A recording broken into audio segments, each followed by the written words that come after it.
Frog Prince. One fine evening, a young princess put on her bonnet and clogs and went out to take a walk by herself in a wood.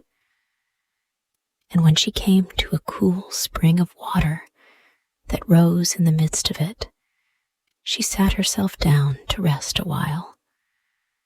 Now she had a golden ball in her hand, which was her favorite plaything, and she was always tossing it up into the air and catching it again as it fell.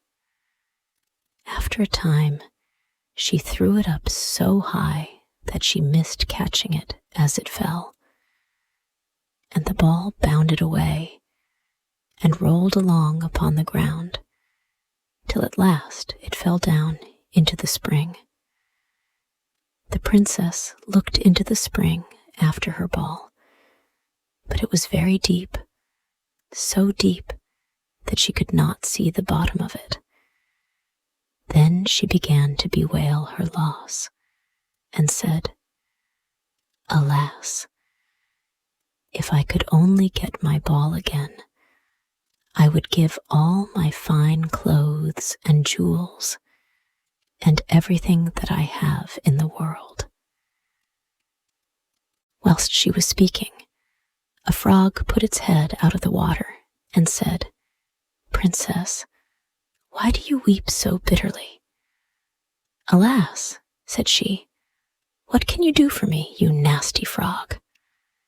My golden ball has fallen into the spring." The frog said, "I want not your pearls and jewels and fine clothes.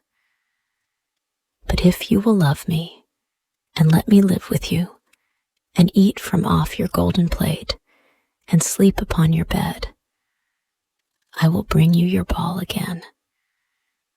"What nonsense," thought the princess. "This silly frog is talking.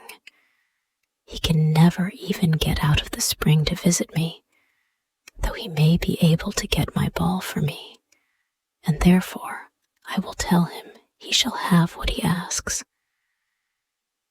So she said to the frog, "Well, if you will bring me my ball, I will do all you ask."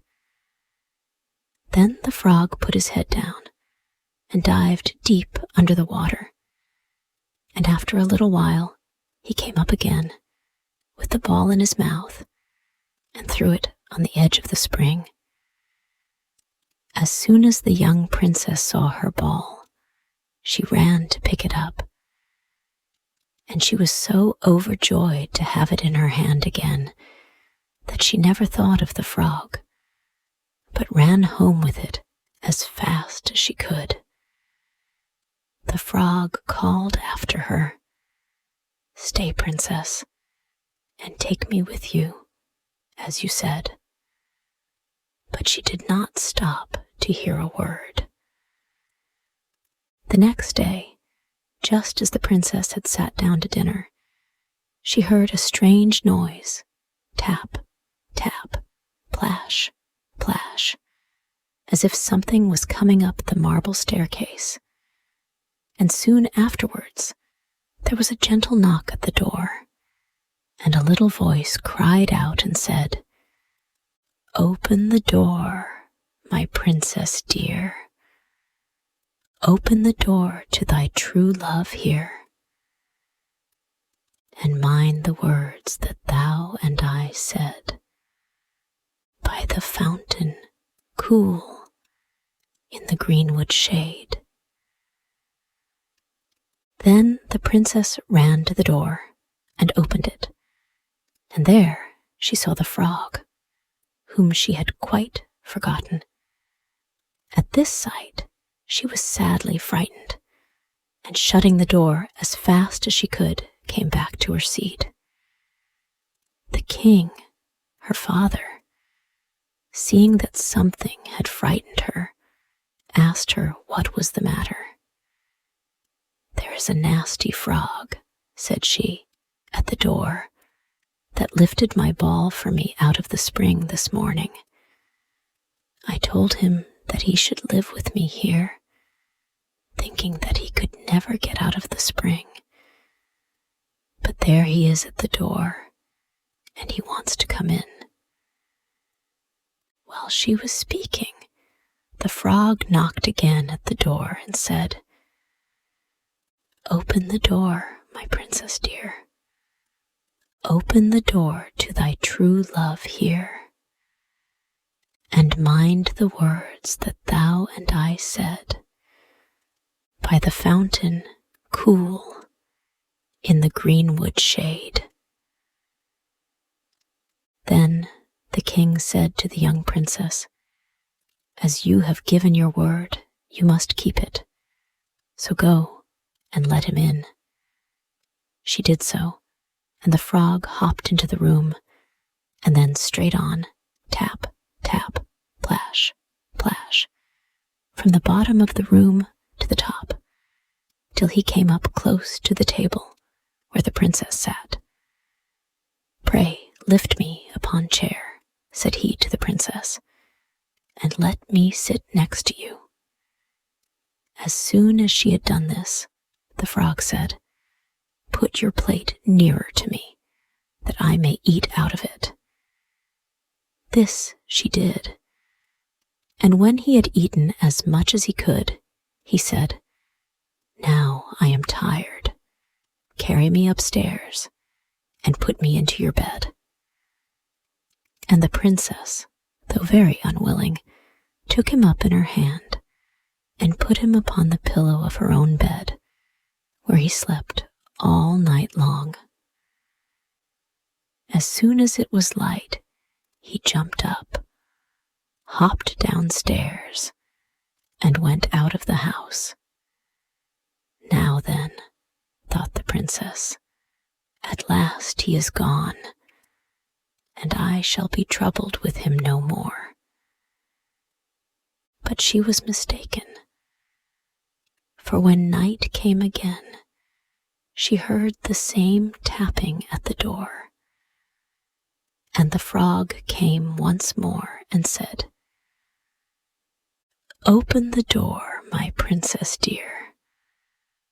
Open the door to thy true love here, and mind the words that thou and I said, by the fountain cool in the greenwood shade." And when the princess opened the door, the frog came in and slept upon her pillow as before, till the morning broke. And the third night he did the same. But when the princess awoke on the following morning, she was astonished to see, instead of the frog, a handsome prince gazing on her with the most beautiful eyes she had ever seen, and standing at the head of her bed. He told her that he had been enchanted by a spiteful fairy who had changed him into a frog, and that he had been fated so to abide till some princess should take him out of the spring, and let him eat from her plate and sleep upon her bed for 3 nights. "You," said the prince, "have broken his cruel charm, and now I have nothing to wish for but that you should go with me into my father's kingdom, where I will marry you and love you as long as you live." The young princess, you may be sure, was not long in saying yes to all this, and as they spoke, a gay coach drove up, with 8 beautiful horses, decked with plumes of feathers and a golden harness. And behind the coach rode the prince's servant, faithful Heinrich, who had bewailed the misfortunes of his dear master during his enchantment so long and so bitterly that his heart had well nigh burst. They then took leave of the king and got into the coach with 8 horses, and all set out full of joy and merriment for the prince's kingdom, which they reached safely. And there they lived happily a great many years. And now this story ends. Hey, thank you so much for listening to the whole story. If you liked this story and want to thank me for creating this story, then you can buy me a cup of tasty coffee.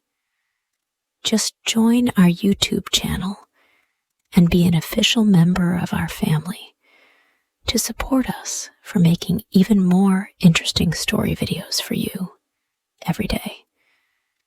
You know, it takes a lot of effort, research, and money to find and buy premium contents, and to writing, creating, editing, organizing, and publishing every single video, which could melt your hearts or could be one of the most interesting stories of all time.